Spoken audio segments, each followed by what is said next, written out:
Callisto की आइसी surface के नीचे पूरा का पूरा समुंदर है। साइंटिस्ट को 24 एक्सोप्लैनेट्स में से 2 ऐसे सुपर हैबिटेबल प्लैनेट्स मिले हैं, दोनों ही धरती से भी बेटर है, लेकिन साइज में ये धरती से 8 गुना बड़ा है।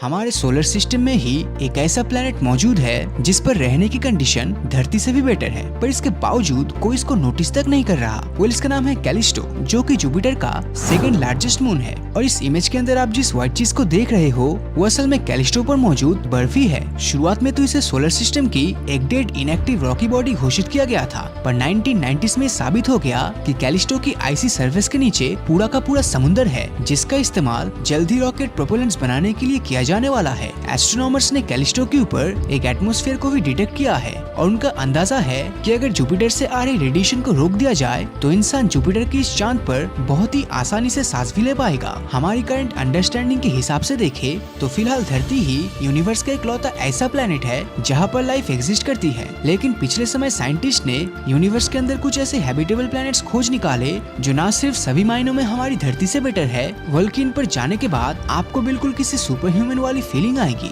5 अक्टूबर 2020 को एस्ट्रोबायोलॉजिस्ट DS मकुच ने एक नए मिशन की शुरुआत की, जिसके तहत उन्होंने ऐसे प्लैनेट्स को अपना टारगेट बनाया जो सभी मायनों में धरती से बेटर थे। और आप यकीन नहीं करोगे कि उन्हें ऐसे प्लैनेट्स भी मिले जो 1 या 2 नहीं बल्कि पूरे के पूरे 24 थे। इन सुपर हैबिटेबल प्लैनेट्स को खोजने के लिए मकुच और उनकी टीम ने एक अलग ऑब्जर्वेशन करने का डिसाइड किया, जिसके लिए उन्होंने क्राइटेरिया की एक लिस्ट बनाई और जो भी प्लैनेट क्राइटेरिया की उस लिस्ट को फॉलो कर रहा था तब इसका सीधा सा मतलब था कि वो सुपर हैबिटेबल प्लैनेट है। जब भी कोई प्रॉपर प्लैनेटरी सिस्टम मिलता है तब उसमें सबसे पहला काम होता है वो प्लैनेट और उसके होस्ट स्टार के बीच के डिस्टेंस को मेजर करना, क्योंकि इससे ही हमें पता चल जाता है कि वो प्लैनेट अपने हैबिटेबल जोन में है या नहीं, और अगर है तो उस पर कितना वाटर परसेंटेज होगा। हैबिटेबल प्लैनेट्स खोजने के अगले क्राइटेरिया की बात करें तो वो है size and mass of planets, क्योंकि किसी भी प्लैनेट का मास और साइज लाइफ को इवॉल्व होने में इन्फ्लुएंस कर सकता है। अब जितना प्लैनेट का साइज होगा उतनी ही ज्यादा जगह मौजूद होगा इंसानों के रहने के लिए, और प्लैनेट्स का मास जितना ज्यादा होगा उतनी ही ज्यादा उस पर ग्रेविटी भी होगी, और इसी ज्यादा ग्रेविटी की वजह से वो प्लैनेट हवा को जमीन के करीब रखेगा, जिससे उसका एटमॉस्फेयर काफी ज्यादा मोटा और स्टेबल रहेगा। साइज और मास वाले क्राइटेरिया के बाद अब बात करते हैं हमारे नेक्स्ट क्राइटेरिया यानी कि टेम्परेचर की, जिसमें इन प्लैनेट्स का टेम्परेचर धरती से 5 डिग्री सेल्सियस ऊपर या नीचे हो सकता है, क्योंकि धरती के मिडिल वाले एरिया यानी ट्रॉपिकल रीजन में पनप रहे माइक्रोब्स इसी तरह के एक्सट्रीम टेम्परेचर में सरवाइव करते हैं। अब इन्हीं सभी फैक्टर्स को ध्यान में रखते हुए साइंटिस्ट को 24 एक्सोप्लैनेट्स में से 2 ऐसे सुपर हैबिटेबल प्लैनेट्स मिले हैं जिनका सरफेस टेम्परेचर और एटमॉस्फेयर दोनों ही धरती से भी बेटर है, जिनमें से एक है ल्यूटेन B प्लैनेट। इस प्लेनेट को 2017 में पहली बार ऑब्जर्व किया गया था। तब पता चला कि इस पर न सिर्फ पानी है बल्कि किसी भी लाइफ फॉर्म के जिंदा रहने के लिए सभी जरूरी चीजें जैसे कि हाइड्रोकार्बन्स और अमाइनो एसिड्स भी भारी मात्रा में मौजूद है। ये प्लेनेट इंसानों के रहने के लिए इतना अच्छा है कि रिसर्च के मुताबिक इसके परफेक्शन के पीछे किसी एलियन का हाथ बताया जाता है। और इसी पॉसिबिलिटीज को देखते हुए अक्टूबर 2017 और 18 में मेटी नाम की ऑर्गेनाइजेशन ने इस प्लेनेट पर कई मैसेजेस भेजे हैं, जिनमें से एक मैसेज में अलग अलग म्यूजिकल इंस्ट्रूमेंट की आवाज और दूसरे मैसेज के अंदर यूनिवर्स में हमारी लोकेशन का साइंटिफिक ट्यूटोरियल है, जिससे कि अगर ल्यूटेन B पर इंटेलिजेंट लाइफ मौजूद हुई तब हमें उसके बारे में एक न एक दिन जरूर पता चलेगा। अब अगला सुपर हैबिटेबल एरिया है ट्रैपिस्ट स्टार सिस्टम। कहा जाता है धरती के रेगिस्तान में जितने मिट्टी के कण है उतने ही स्टार्स पूरे ब्रह्मांड में मौजूद है। अब अगर सितारे ही इतने हैं तो सोचिए प्लैनेट्स कितने होंगे, और इतने अरबों खरबों प्लैनेट्स में सिर्फ हमारी धरती पर ही लाइफ एग्जिस्ट करती है, ऐसा होना तो लगभग नामुमकिन सा लगता है। हमारी धरती से करीब 39 लाइट ईयर दूर एक ऐसा स्टार सिस्टम मौजूद है जहां 1 या 2 नहीं बल्कि पूरे 7 धरती जैसे प्लैनेट्स अपने स्टार का चक्कर लगा रहा है, और इनमें से 3 प्लैनेट्स अपने हैबिटेबल जोन में ऑर्बिट कर रहा है। ट्रैपिस्ट 1 नाम की स्टार सिस्टम की डिस्कवरी पहली बार साल 2017 में की गई थी। इसके प्लैनेट्स धरती से भी ज्यादा पुराने हैं, मतलब कि इन प्लैनेट्स पर जो लाइफ होगी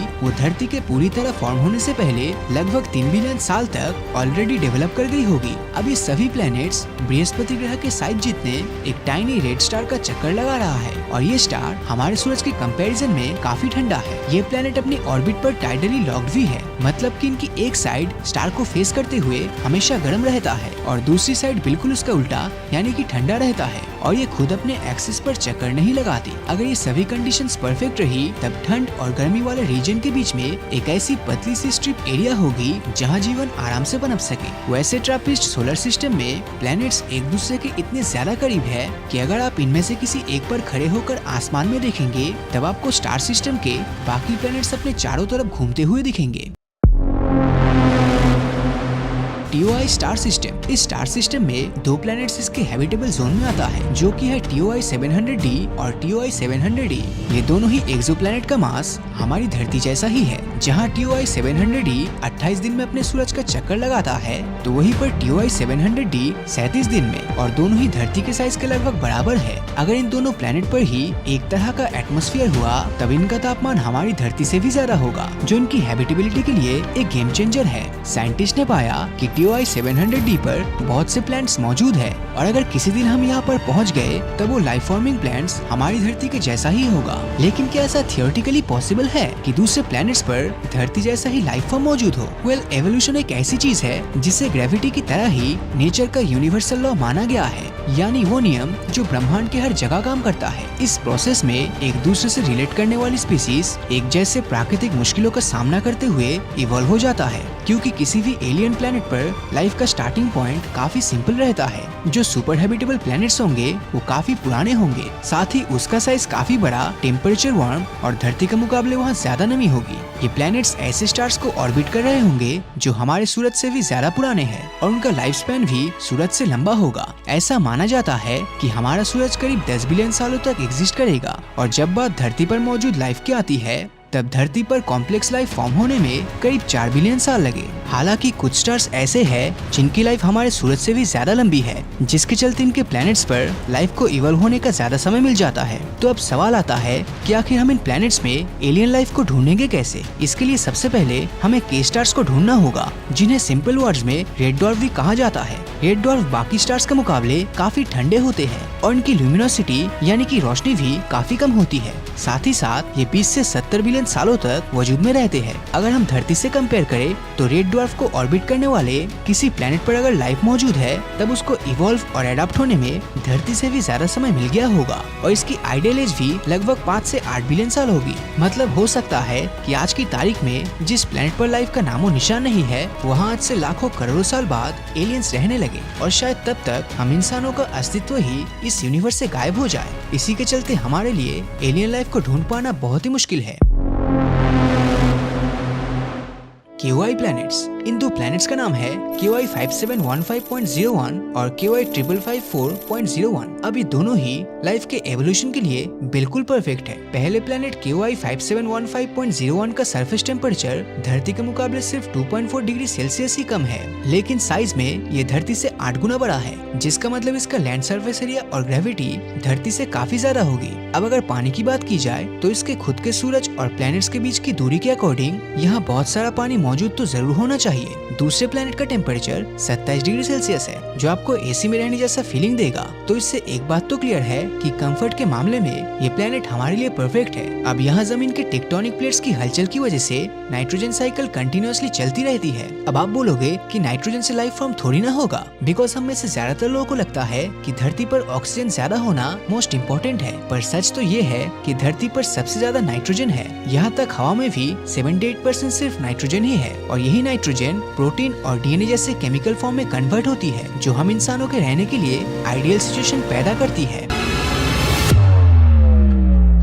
टी गार्डन भी, इसको सुपर अर्थ भी कहा जाता है। ये अब तक खोजा गया मोस्ट अर्थ लाइक प्लैनेट्स है और अगर इसका एटमॉस्फेयर बहुत हद तक धरती जैसा हुआ तब इसका सरफेस टेम्परेचर भी करीब 28 डिग्री सेल्सियस जितना ही होगा। मतलब कि हम इंसानों के रहने के लायक है और इस प्लैनेट का सूरज भी हमसे सिर्फ 12.4 लाइट ईयर दूर है। धरती से 1800 लाइट ईयर दूर सिग्नस कॉन्स्टेलेशन में स्थित एक ऐसा ही एक्सोप्लैनेट है केपलर 452b। ये एक्सोप्लैनेट 385 दिनों में अपने स्टार को एक बार रिवॉल्व करता है और इसका एवरेज टेम्परेचर करीब 1.6 डिग्री सेल्सियस है। साइंटिस्ट का मानना है कि इसकी सरफेस पर लिक्विड वाटर एग्जिस्ट करता है और शायद यहाँ पर हम जैसे से जिंदा जीव रह रहे होंगे, पर इसकी ग्रेविटी शायद हमारे इस सपने को तोड़ दे। केपलर 452b धरती से 60% ज्यादा मैसिव है, जिसके कारण इसकी ग्रेविटी काफी ज्यादा है। अब इतनी हाई ग्रेविटी में जीवों का जमीन पर रह पाना तो बिल्कुल भी पॉसिबल नहीं लगता, लेकिन इसके एटमॉस्फेयर की हाई डेंसिटी को देखते हुए पॉसिबिलिटीज है कि यहाँ हवा में उड़ने वाले जीवों की भरमार हो। आर्टिफिशियल इंटेलिजेंस के द्वारा प्रोड्यूस की गई सिमुलेशन की माने तो वहाँ हवा में उड़ने वाली विशाल स्टिंग्रेज हो सकती है और बैलून की साइज के बीटल्स भी हो सकते हैं। अगर हम इंसान इस एक्सोप्लैनेट पर जाते हैं तो शायद वहाँ पर हम सस्टेन न कर पाए, क्योंकि इसकी एक्स्ट्रा ग्रेविटी के कारण हमारी हार्ट बीट डबल स्पीड से चलेगी। हार्ट पर ज्यादा स्ट्रेस पड़ने के कारण ब्लड प्रेशर भी ऑलमोस्ट डबल हो जाएगा और स्ट्रोक के आने का खतरा और भी ज्यादा बढ़ जाएगा। अब बात करते हैं अगली 667 सीसी की। ये धरती से 24 लाइट ईयर दूर स्कॉर्पियस कॉन्स्टेलेशन में स्थित है और ट्रिपल स्टार सिस्टम वाले रेड ड्वार्फ के अराउंड रिवॉल्व करता है। हमारे ग्रह से 1.5 टाइम्स बड़ा ये एक्सोप्लैनेट अपने स्टार के साथ टाइडली लॉक्ड है, जिस वजह से इसकी एक साइड हमेशा स्टार की ओर रहती है और दूसरी साइड पर रोशनी का नामो निशान नहीं पहुंचता, जिसका नतीजा ये होता है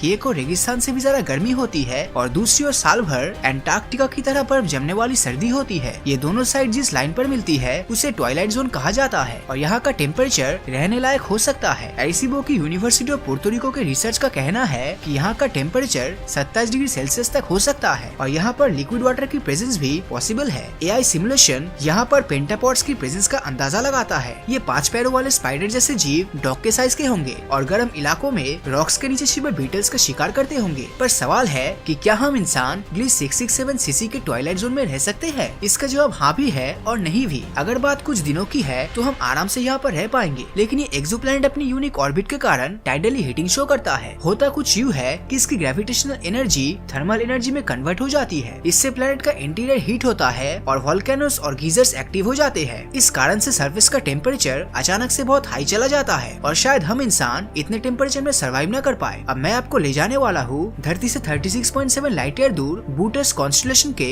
ब्राइटेस्ट स्टार आर्क्टुरस के सैर पर। ये एक रेड जायंट स्टार है और इसकी ब्राइटनेस हमारे सूरज से 100 गुना ज्यादा है। अपनी करंट टेक्नोलॉजी से हम आर्क्टुरस के अराउंड कोई भी एक्सोप्लैनेट खोजने में नाकाम रहे हैं, पर एआई सिमुलेशन के अनुसार एक समय यहाँ पर धरती जैसे एक प्लेनेट एग्जिस्ट करता था। साइंटिस्ट ने इसको आर्क्टुरस से नाम दिया है। जब आर्क्टुरस एक रेड जायंट स्टार बना तो ये एक्सोप्लैनेट रेगिस्तान में बदल गया और स्टार के अंदर ही समा गया। अगर उस समय आर्क्टुरस ए पर कोई एलियन सिविलाइजेशन रहती होगी तो शायद उसने इस कैटास्ट्रॉफी को पहले से ही प्रेडिक्ट कर लिया था और वो अपने आप को इससे बचाने के लिए इतनी एडवांस्ड भी बन चुकी होगी। हो सकता है वो एडवांस्ड सिविलाइजेशन आज भी आर्क्टुरस ए पर विशाल ग्लास डोम्स के अंदर रहती हो। ऐसे ग्लास डोम्स के अंदर हजारों प्लैनेट्स लगे हुए होंगे जो वहाँ के जीवों के लिए पानी और ग्लूकोज का फॉर्मेशन करेंगे। ये जीव कुछ हद तक ऑक्टोपस की तरह होंगे, जिनमें दिमाग तो होगा पर बॉडी के नाम पर सिर्फ नर्वस सिस्टम होगा। देखने में ये अलग अलग जीव लगेंगे पर कंप्यूटर नेटवर्क की तरह ये सभी आपस में कनेक्टेड होंगे। अमेरिका के ओरेगन में रिसर्चर्स को कुछ ऐसा ही प्लांट्स मिला है जिसे आर्मिलिया ऑस्ट्रियो नाम दिया गया है। ये 10 स्क्वायर किलोमीटर में फैले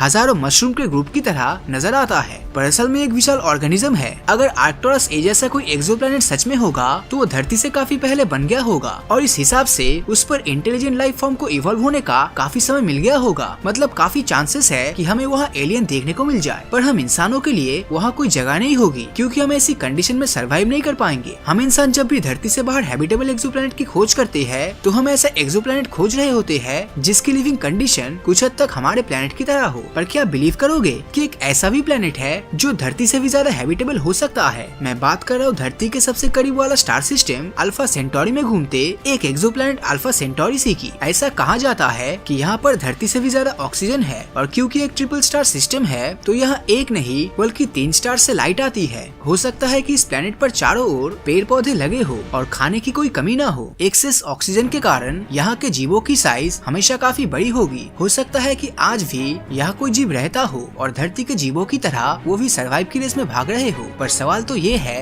कि क्या हम इंसान इस प्लेनेट को अपना फ्यूचर होम बना सकते हैं? एआई सिमुलेशंस और साइंटिफिक स्टडी में ये पाया गया है कि लाइफ की पॉसिबिलिटीज के लिए ये प्लेनेट धरती से भी बेहतर होना चाहिए। यहाँ का टेम्परेचर इंसानों के लिए ऑप्टिमम होगा और यहाँ पर लिक्विड वाटर की प्रेजेंस भी होगी। पर ट्रिपल स्टार सिस्टम में होने के कारण यहाँ के सीजन चेंजेस बहुत ही एक्सट्रीम लेवल का मौसम ला सकता है। जैसे यहाँ गर्मियों के मौसम में तापमान 60 डिग्री सेल्सियस को टच कर सकता है और सर्दियों के मौसम में ये -90 90 डिग्री तक पहुंच जाता है। इतना एक्सट्रीम टेम्परेचर हमें धरती पर 1000 सालों में एक बार ही देखने को मिलता है। चाहे सहारा के गर्म रेगिस्तान हो या अंटार्कटिका का बर्फीला मैदान, हम इंसानों ने हर जगह अपनी प्रेजेंस बनाई है और हम स्पेशल इक्विपमेंट्स की मदद से अल्फा सेंटोरी सी पर भी जरूर सर्वाइव कर लेंगे। साल 2005 में साइंटिस्ट के पास सैटर्न के मून टाइटन से एक ऐसा सिग्नल आता है जो इस बात की ओर इशारा करता है कि हमारे सोलर सिस्टम में हम इंसानों के अलावा भी कोई और एलियन लाइफ मौजूद है। इस सिग्नल में कुछ ऐसा था जिससे साइंटिस्ट को टाइटन पर वाटर, हाइड्रोजन, मीथेन और नाइट्रोजन साइकिल होने के सबूत मिले। और ये सारी चीजें कोई नॉर्मल बात नहीं है, क्योंकि ये चीजें वही है जिनके कारण आज धरती पर भी